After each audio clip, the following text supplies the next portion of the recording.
Magandang umaga sa bawat sa atin. Magandang umaga. Wala kang meron tayong bisita. At kunti man tayo, praise God, patuloy pa rin tayo. So, maraming mga amen natin. So, tuloy tayo sa ating mensahe ngayong umaga. At, ayun.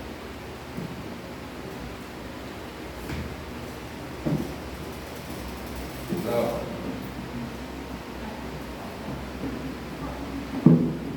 hello, nandito ka pa? Okay.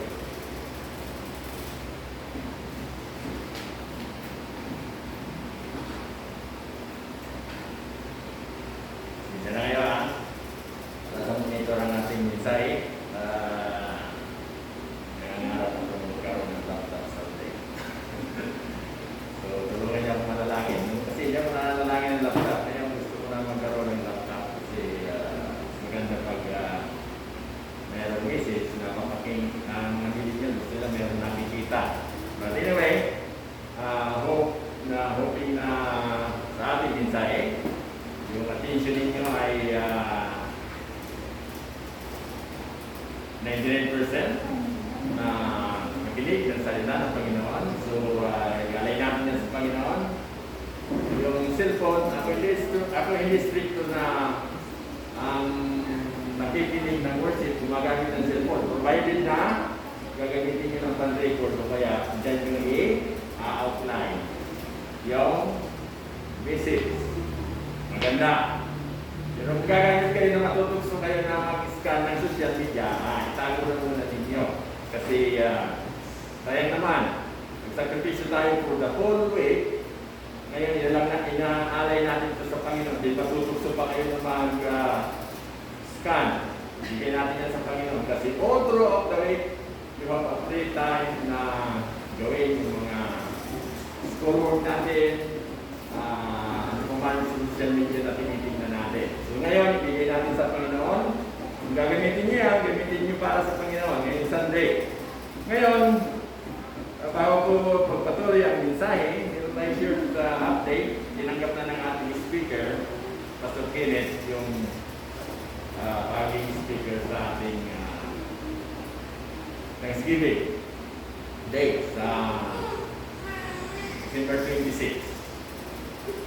At yung people doon na inimitahan yung mga punta dito, yung last Sunday niya nung walang nag-commit sa kanila kasi yun nga, yung contrabit. Ito pa pala dito sa lawan yun. At kaya pala nakalitin yung mga kupsi kasi ini-spray nila yung kami. Hindi nila malaga kung pinapalampas.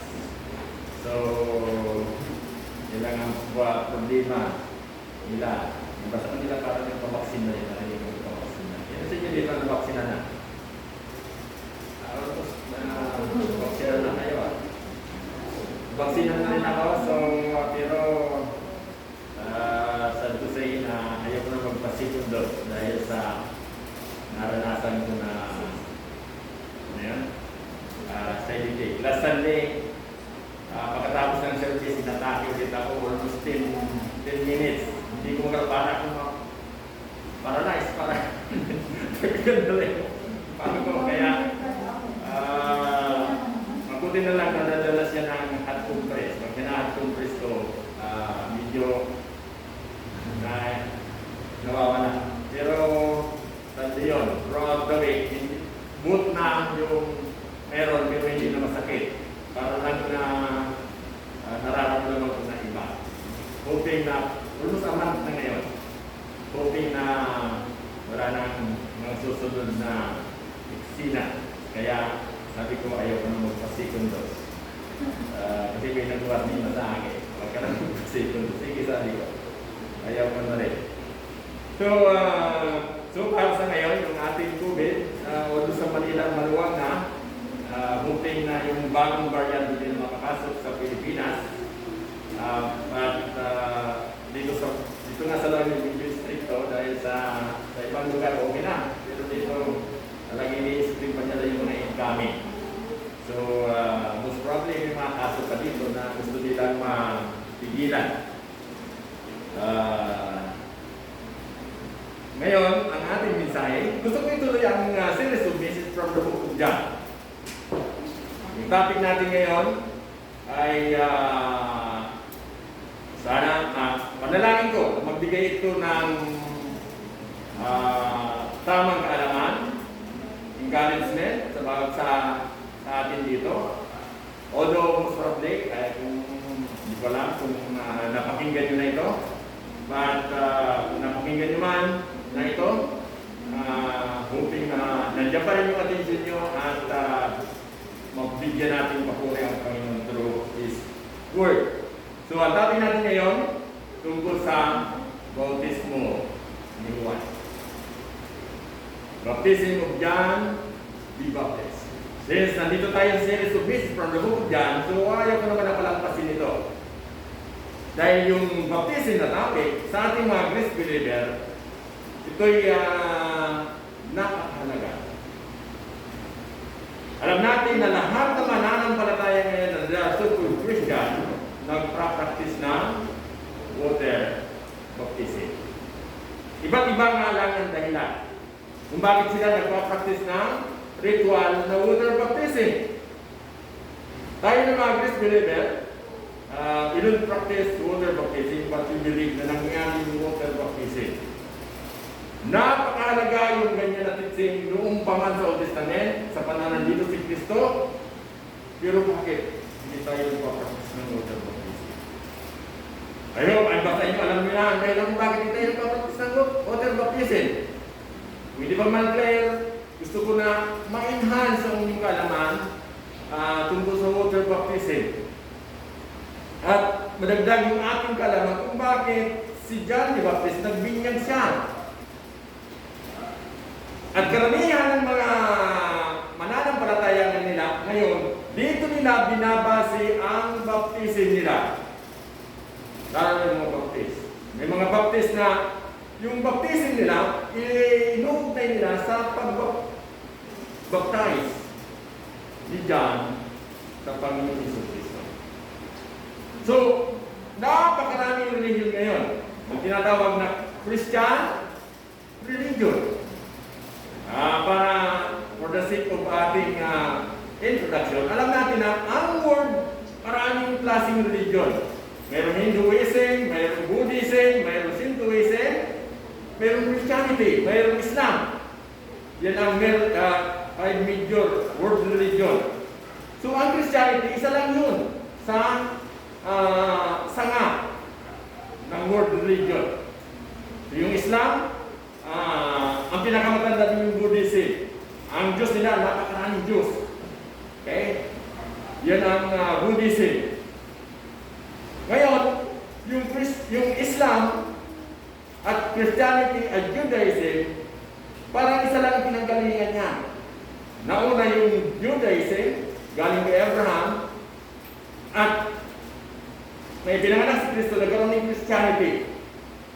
Noong, I think, 15th century nagkaroon ng Islam. Pinanggalingan niya sa Judaism. Kaya kung narinig nyo ngayon yung Abrahamic Accord, ina-acknowledge niya Islam, Christianity, at Judaism na galing niya kay Abraham. Okay? Ngayon, yung Christianity, napakarami din yan na nag-umpisa kay Kristo, napakarami, dumami yun. Okay? Dumami yung Christianismo. Kahit na pinipersecute yung Christianity, umpisa kay Kristo, kay ang mga apostles noon, pinipersecute yung mga Christian noon. Yung Roman Empire noon, kawawa yung mga Christian noon. Hanggang si Constantine, isang Roman Emperor, nakipag-gira siya, dala-dala niya yung cross. Nanalo siya. Sabi niya, maganda pala yung Christianity. So, noong panahon na yun, 4th century AD, mga 332, sabi niya, okay itong Christian. Kaya sabi niya, kayo na mga nandito sa Roman Empire, dapat yung mga Kristiyano, huwag na rin natin dapat i-persecute. Kung ano ang privilege ng ibang mga religion, parehas na rin sa mga Kristiyano.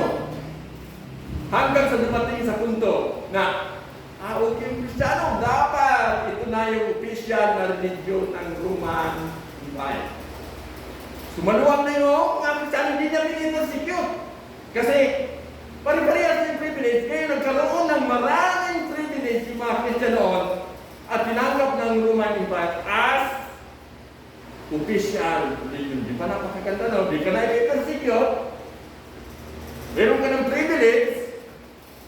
Pero ano nangyari? Karamihan ng mga religion sa iba't ibang grupo sumanib sa Christianity. Yung Christianismo na yon, nakakalungkot.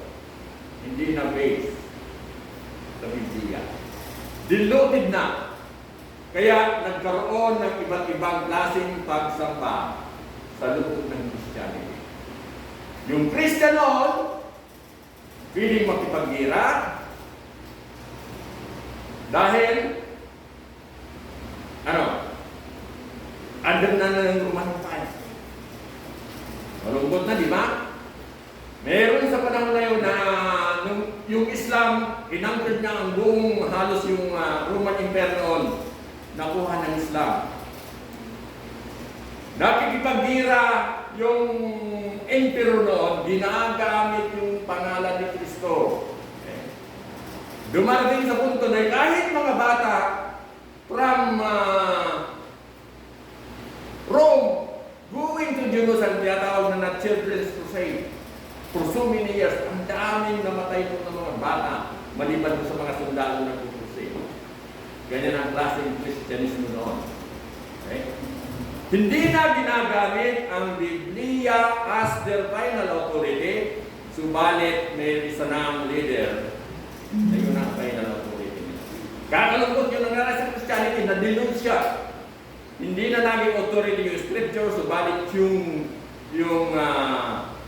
gobyerno, yung emperor, kasama yung leader sa church na tinatawag na Roman Catholic Church, yun na ang ina-acknowledge na Christian.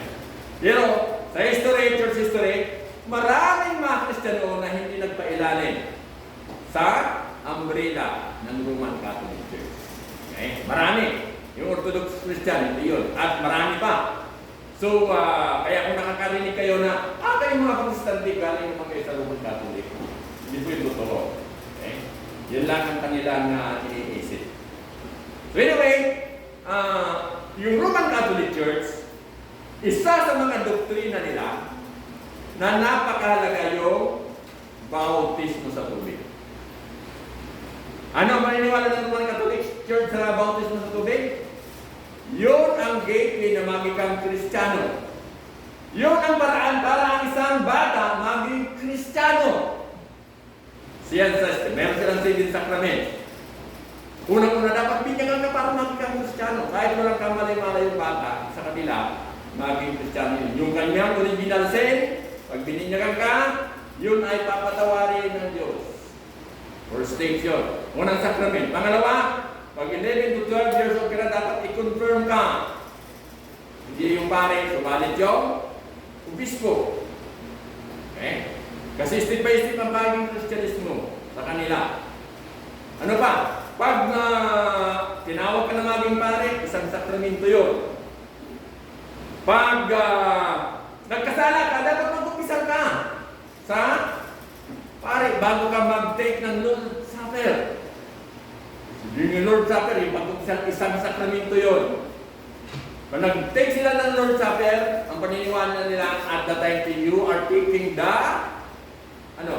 blood and body ng Panginoon si Kristo, literally.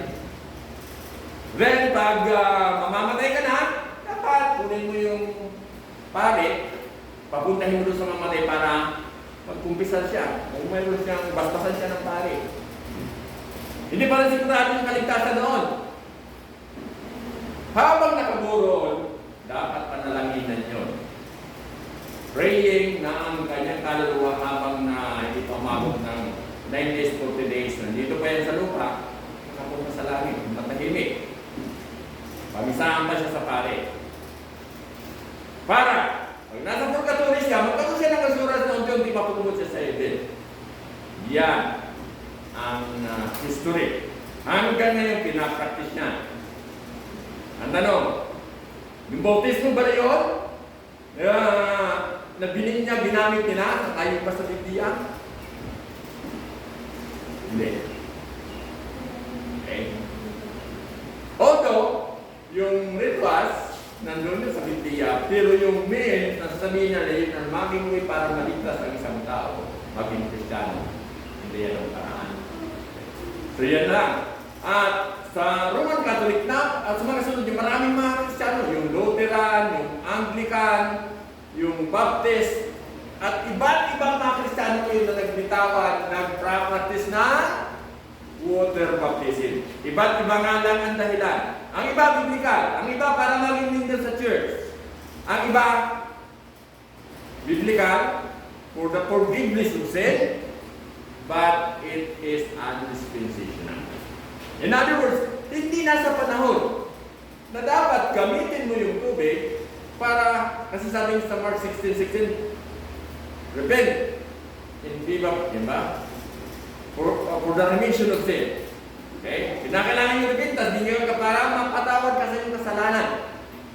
Ngayon, biblical ba yun? Oo, biblical yun. Tubig ba? Di niya ba sa tubig? Biblical? Oo. Nagpabinyag ba yung mga unang mananampalataya nun? Nagpabinyag. Nagbinyag ba yung mga nabinyagan? Nagbinyag. Yung mga apostol ba nun? Bininyagan sila? Bininyagan sila. Nagbinyag din sila? Bininyagan sila. Si Apostol Paul ba bilang apostol sa panahon ng Baptist Church, nagpabinyag ba siya? Nagpabinyag siya. Nagbinyag ba si Apostol Paul? Nagbinyag si Apostol Paul. Iwanan, bakit hindi nagbinyag? Iba sa inyo, alam niyo na yung sagot kung bakit tayo nagbinyag. Pero, kung hindi pa nakakaintindi, I hope sa series of messages from this John Baptism, makiklear out sa atin, makiklear sa atin kung bakit, kasi tutuloy ko ito, mga dalawang message series siguro o tatlo. But ngayon, pupukas tayo sa baptism ni John na makikita natin dito sa text natin. So, meron lang isang tanong sa ngayon na gusto kong masagot sa ating mga isipan. What is the purpose of John baptism? Yan lang ang isang tanong. Ano ang purpose kung bakit si John the Baptist nagbinyag? Okay? According to this context. Ang sagot, medyo marami, pero categorize natin sa dalawa. Ano ang purpose ng John's baptism para sa mga tao? Ano ang purpose kay John ng baptism John para sa kordero ng Diyos? Okay, so iba yung purpose kung bakit nagbinyag si John the Baptist para sa mga tao. Iba yung purpose kung bakit nagbinyag si John the Baptist para kay Kristo. Jesus Christ, bininyagan ni John the Baptist.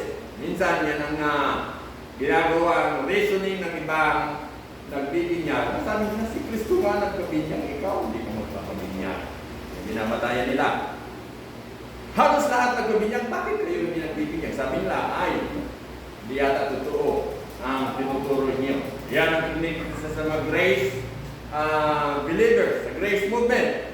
Pero, in short, we know, hindi tayo nag-water baptize kasi hindi na ito utos ng Panginoon na binigay kay Apostol Paul sa panahon ngayon. Kasi sabi ng Apostol Paul, there's only one baptism. Yung baptism na yun, yung spiritual baptism. Okay? So, yan ang sagot kung bakit hindi tayo. At tatalakayin natin muli yan. So ngayon, balik tayo sa ating context. Sabi niya dito, what is the purpose of John baptism para sa mga tao? Una, sabi niya sa upang kayo'y patawarin ng Diyos. Okay, sa Mark 1:4-6, punta tayo sa full gospel para makita natin. Mark chapter 4, verse 6. Isa ito sa mga pinaka-purpose kung bakit si John the Baptist nag-baptize. Mark 1, verse 4, sabi niya, at dumating nga sa ilang si Juan, nagbautismo at nangaral. Sinabi niya sa mga tao, pagsisihan ninyo, talikdan ang iyong kasalanan at pabautismo kayo upang kayo'y patawarin ng Diyos. Okay, ito ang pinangaral ni Juan. Nagpabautismo sila upang patawarin ng Diyos. Ang requirement, sabi niya, pagsisihan ninyo ang iyong kasalanan at talikdan ang iyong kasalanan. Ito ang pinaka-purpose. Sila minotis mga, of course, sa Ilog Jordan. So, isa sa mga purpose. Para mapatawad sila sa kanilang mga kasalanan. Pangalawang purpose para sa mga tao sa John, sa Luke 1:17, to make people prepared for the Lord. Para ihanda sila. Yung mga tao noon, yung mga Israelites, para sa Panginoon. Luke chapter 1 verse 17, sabi niya dito, excuse me natin kami, pili ba ito ba?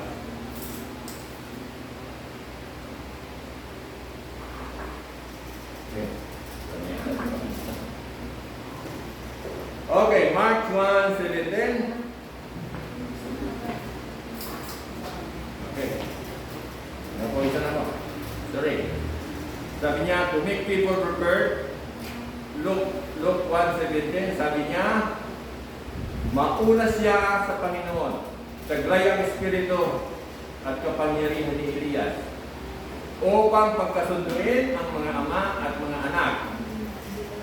Panumbalikan sa daan ng matuwid ang masuwain. Sa gayon, ipaghanda niya ang isang bayan ng Panginoon.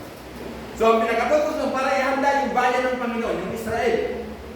Kung bakit bininyagan ni John the Baptist yung mga mananampalataya noon. Then, pagtatlo, para yung Israel, sabi niya, will be the kingdom place during this kingdom. Sa 1 Peter 2:9. Then, isa pa sa mga purpose, para sabihin sa nation of Israel, na ang arian malapit na. Sa Matthew chapter 3 verse 2, sabi niya, ito, pinaka-purpose. Binalaan sila, sinabihan sila na ang kaharian ng Diyos ay malapit na. Matthew chapter 3 verse 2, sabi niya, sinabi niya, pagsisihan ninyo, talikdan ang iyong mga kasalanan, sapagkat malapit nang maghari ang Diyos. So, para balaan yung mga Israelita noon na malapit na ang kaharian ng Diyos. Yung kingdom malapit na. Kaya magsisi na kayo sa iyong mga kasalanan. Yan ang message ni John the Baptist. Hindi lang magsisi, magpabinyag kayo para mapatawad ang iyong kasalanan. So, malapit na ang kaharian ng Diyos. Ngayon, sinabi ni John, malapit na. Sinabi ni Jesus Cristo, malapit na. Bakit ngayon wala pa? Bakit di pa dumarating yung kaharian ng Diyos? Remember na yung dispensation of grace, ibinigay ng Panginoon kay Apostle Paul na ang nation of Israel hindi na tinanggap si Kristo bilang kanilang prophets, bilang kanilang king, bilang kanilang tagapagligtas, yung nation of Israel. Kabaliktaran yung ginawa nila. Sabi ni John, magsisi na kayo sa inyong mga kasalanan. Anong ginawa nila kay John? Ibinilanggo, tapos pinugutan ng ulo. Nakakalungkot. Ganyan katigas yung nation of Israel noon. Then, yung mga si Jesus Christ nag-ministry, anong ginawa na kay Jesus Christ? Hindi sila maniwala. na kahit nandun na yung milagro, pinapakita doon sa mga tao, ayaw nila makumbinsi. Anong ginawa ng mga leader ng Israel? Nangunahan ng mga press? Sabi niya, pinapasal siya na kasalanan na blasphemy. Hanggang sa ipako ang Panginoon Jesucristo. So, nalungkot yung mga believer doon na ipako si Kristo. Kasi supposed to be yung mga apostles doon, nagwala na sila na si Kristo ang Messiah. Si Kristo ang magliligtas sa nation of Israel. Bago siya pinako, alam natin na pinarsuhan siya. Pero ang magandang balita, nang siya'y pinako, namatay, inilibing, at nabubuhay. Yan ang unique sa Christian belief. Na ang pinapaniwalaan natin na si Jesus Christ, na anak ng Diyos, nang siya'y ipinako, inilibing, siya'y nabuhay muli. At nangako siya na babalik siya. So yan ang unique doon sa pananampalatayang Kristyanismo ng ating leader na isa sa mga persona ng anak ng Diyos na Jesus Christ na siya'y nabuhay muli. Karamihan ng mga leader sa world religion, wala kang makita na record na ang leader nila nabuhay muli. So, nung nabuhay siya muli, nabuhayan yung mga apostles noon. Bakit? Kasi nakita nila si Kristo nagpakita. Hindi lang sa mga babae, subalit sa mga apostles at ibang mga tao na nagpakita ang Panginoon sa Kristo. So, nung nagpakita siya, si Apostle Peter na nag-deny noon, nabuhayan muli siya. Nagpagsulit siya, repent and be baptized for the remission of sin. At si Stephen noon, nag-isang nananampalataya, very good siya na nag-preach. He was filled with the Holy Spirit. Anong ginawa nila kay Stephen? He stoned Stephen and to death. Namatay si Stephen. So that's the time na sabi niya, they sin against the Holy Spirit. Doon tinawag ng Panginoon si Apostle Paul na sa kanya pinagkatiwala yung dispensation of the mystery, dispensation of grace, o kaya tinatawag ngayon na present eternal age. So, tinawag si Apostle Paul para ibigay sa kanya yung instruction sa panahon ng dispensation of grace. Yung nagturo si Apostle Paul sa kanyang huling mga ministry, makita natin na kahit sa Corinthia sinabi niya, I am not sent to baptize, but to preach the gospel. That's the reason why na sa pagtuturo ni Apostle Paul, hindi niya na binigyan ng importansya na magbautismo sa tubig. Sinulatan niya yung mga churches, sinulatan niya yung mga pastor noon, hindi niya sinabi, go the word, and baptize them. Kagaya ng sinabi niya ang Panginoon Kristo doon sa mga apostles noon. Instead, sinabi niya, I am not sent to baptize, but to preach the gospel. There's only one baptism sa ngayon, yung baptism by the Holy Spirit. So, yan ang main reason why tayo nag-practice ng water baptism. Ngayon, yung bautismo ni Juan sa Kordero ng Diyos, sa Lamb of God, o kay Kristo, ano ang purpose niya? Sa John 1:31, sabi niya, upang ipakilala siya sa Israel.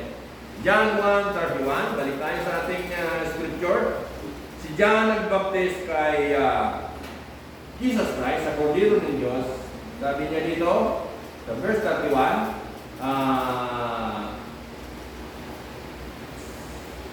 sabi niya, hindi ko rin siya lubos na nakilala noon.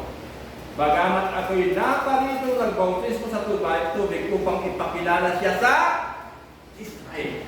Yun ang pinaka-main reason kung bakit si John the Baptist bininyagan niya sa si Jesus Christ as a Messiah. Then, isa pang dahilan upang tuwirin ang daraanan ng Panginoon.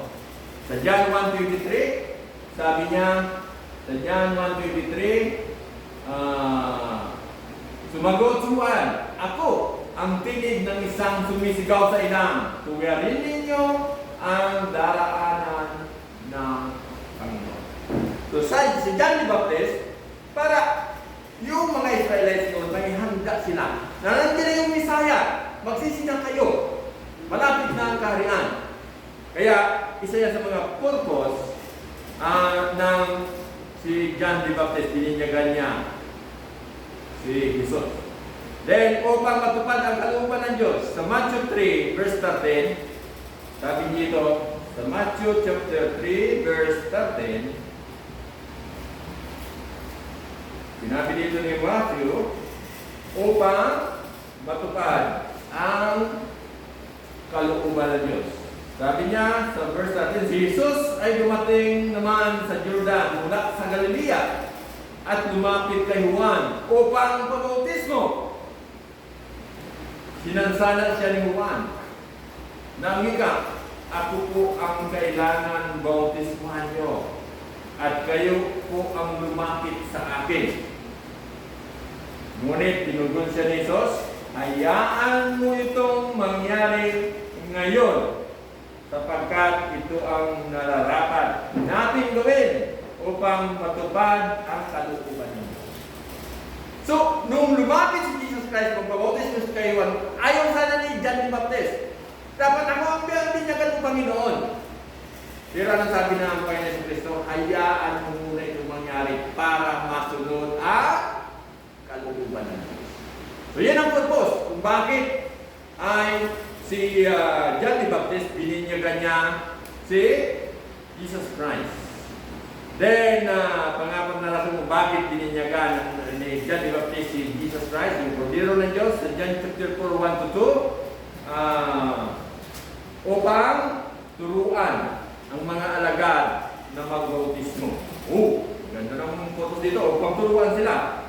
John chapter 4, verse 2, sabi niya dito, nabalitaan ng mga Parisiyo na lalong marami ang nahikayat na mabautismuhan si Jesus. Ni Jesus kaysa kay Juan. Ngunit ang totoo ay hindi siya ang nagbautismo, kundi ang kanyang mga alagad. So, during this time na si Jesus Christ dito, maraming mga nabautismuhan. Sino nagbautismo? Hindi na si Jesus Christ, subalit yung kanyang mga alagad. Ibig sabihin, naganap yung pagbabautismo, panturuan yung mga mananampalataya na magbautismo. Napakahalaga yung bautismo sa panahon na yun. So, yung mga alagad na yun, nagbinyag. Si Peter, natuto na magbinyag at nagbinyag. Actually, sa verse chapter 2 ng Acts, anong sabi dito? Si Peter, anong sabi ni Peter dito? Sa Acts chapter 2 verse 38, sabi niya,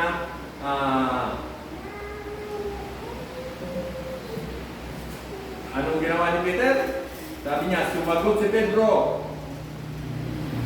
May nagtanong kay Peter, sabi niya, napagabang ang kanilang kalooban nang marinig ito. At tinanong nila kay Pedro, ano nga?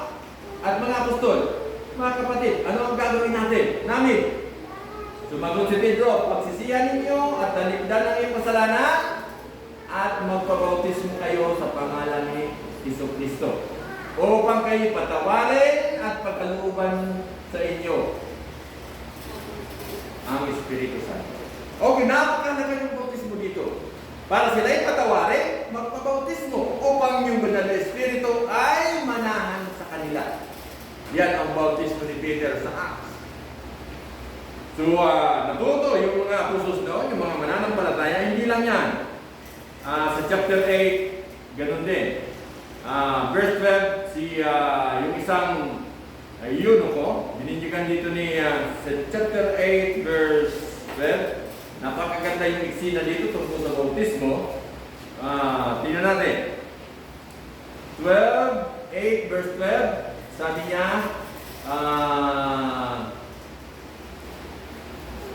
ngunit, nang ipangaral ni Felipe ang mabuting balita tungkol sa paghari ng Diyos, tungkol kay Jesucristo, sila'y sumampalataya at nagpabautismo, lalaki at babae.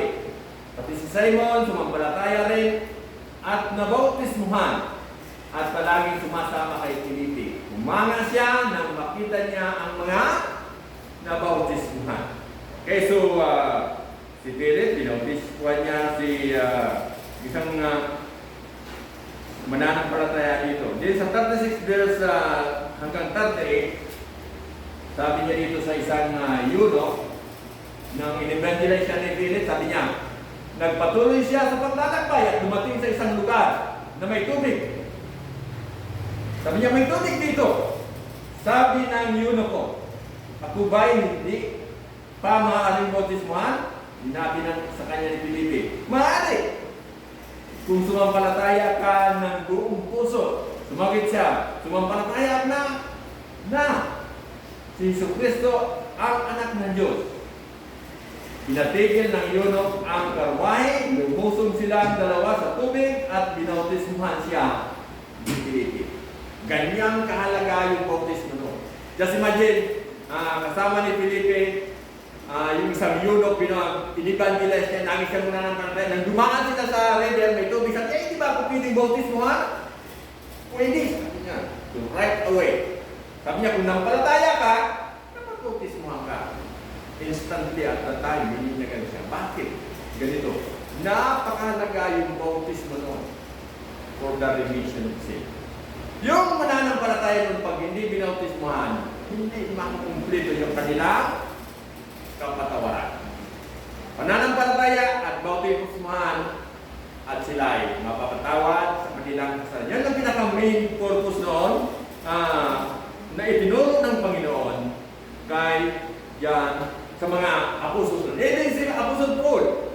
Sa John chapter 9, Acts chapter 9 verse 18, bininyagan ba si Apostol Paul? Bininyagan, sabi niya sa verse 18 ng Acts chapter 9, naging mananampalataya si Paul dito. Sabi niya, pumunta nga si Ananias, pumasok siya sa bahay ng ipatong niya ang kanyang kamay kay Saulo. Sabi niya, kapatid na Saulo, wika niya, pinapunta ako dito ng Panginoon Hesus upang ipakita sa iyo ang daang na ikaw ay papunta dito. Sinugo niya ako upang muli kayong makakita at mapuspos ng Espiritu. Pagdakay na'y nalaglag ang tila na kaliskis mula sa mata ni Saulo at nakakita siya. Tumindig siya, agad nagpabautismo. Kumain siya at nauli ang kanyang mga lakas. Si Apostol Paul, alam natin ang gito kay Apostol Paul, nang pinanganan ng si Kristo ay nabuhay muli. Mga apostles noon, gold sila na mag-preach. Si Apostol Paul noon, Saulo pa, nag-persecute siya ng mga Christian. On the way to Damascus, nagpakita ang Panginoon sa kanya. Nabulag siya. Pero inutusan ng Panginoon si Ananias. At sabi niya, nalaglag kung kanyang mga kaparang kaliskis sa mata at nakakita siya. Right away, bininyagan siya. Ganyan ang dinuro ng Panginoon. Napakahalaga yung bautismo noon. Even si Peter sa Acts chapter 10. So, ganyan ang purpose nang itinuro ng Panginoon ang bautismo sa mga mananampalataya. Repent and be baptized for the remission. Totoo ba ang bautismo? Totoo. Totoo ba ang nangyari? Totoo. Pero bakit hindi tayo nagbabautismo sa ngayon? Kasi mayroong pagbabago sa utos ng Panginoon tungkol sa bautismo. We are now in the dispensation of grace. Ang pamamaraan para tayo mapatawad sa kasalanan sa magitan ng pananampalataya natin sa Panginoon Jesucristo through the grace of God. So, sa later parts ng ministry ng Apostle Paul, sinabi niya, there's only one baptism. Baptism by the Holy Spirit. Sino ang gumagawa noon? Yung banal na Espiritu. Sabi niya, the moment na ikaw ay nanampalataya, the Holy Spirit baptized you into the body of Christ. So there's only one baptism, spiritual baptism. Pag ikaw ay nakakilala sa Panginoon, ay tagapagligtas, automatic you are baptized by the Holy Spirit. So hindi na kinakailangan na magkakaroon ka pa ng rituals ng water baptism para lang mapatawad ang kasalanan. Para lang maging ganap ang iyong pagiging mananampalataya. Totoo yan. Nangyari yan sa panahon noon, pero sa panahon ngayon. Hindi na yan ang utos ng Panginoon. So, napakalaga yung baptism ni Juan sa mga tao noon, kay Kristo, at upang mga tao sumunod sa utos ng Panginoon during the kingdom program, during the prophetic program. Ang reason kung bakit napakarami mga nagbabautismo kasi hindi nila naiintindihan yung dispensation of the mystery. Kaya, hindi lang mga Christian, true Christian, kahit yung mga cults, ginagamit nila yung bautismo. So, iba-ibang dahilan kung bakit sila nagbabautismo. Hindi na nasusumbungan yung katotohanan ng bautismo sa ngayon. So, magpasalamat tayo. We have the Word of God. Merong basihan kung bakit hindi tayo magpapraktis ng water baptism. Bakit hindi natin ginagaya yung mga kusos nun? Bakit natin ginagaya yung pagbautismo kay kusos mo? Paul, kay Jesus Christ, kasi hindi yan ang tuman sa dispensation. Magkaroon mo kayo, makahalubilo doon sa mga Christian na nagpapabautismo, tinatalong kayo kung kailan kayo magpabautismo. I hope alam nyo kung anong sasagot nyo. I hope hindi kayo ma-intimidate. Hindi pa ganap yung pagiging Kristiyano mo. O hindi ka pa tunay na Kristiyano. Hindi ka pa nag-bautismo, hindi ka pa nag-obey. Okay.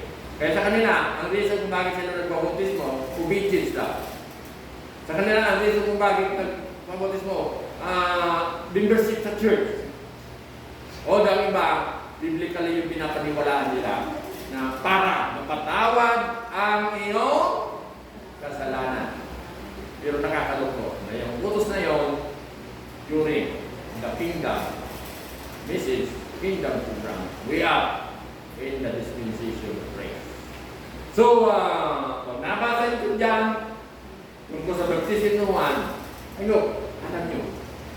alam nyo intindihin kung bakit ito'y nangyari noon. Kung bakit niya ni Kristo na siya yung magpapautismo. Para mangyari yun sa kalooban ng Diyos. Yan ang ating mensahe ngayon tungkol sa bautismo ni Juan. Panalangin ko na ang ating pananampalataya ay lalo pang maging matatag, lumakas bilang mga Christ leader sa panahon ngayon. Nalangin tayo. Sige lang mga kayo, pinalangin. Salamat po sa tanghaling ito. Pinapalangin ng Panginoon ng bawat sa amin dito na kinig ng mensahe, ito yung magbigay ng encouragement, enlightenment, spread sa aming mga spiritual na pumuli. Ito ang aming pinapadalangin, pangalan ni Jesus. Amen.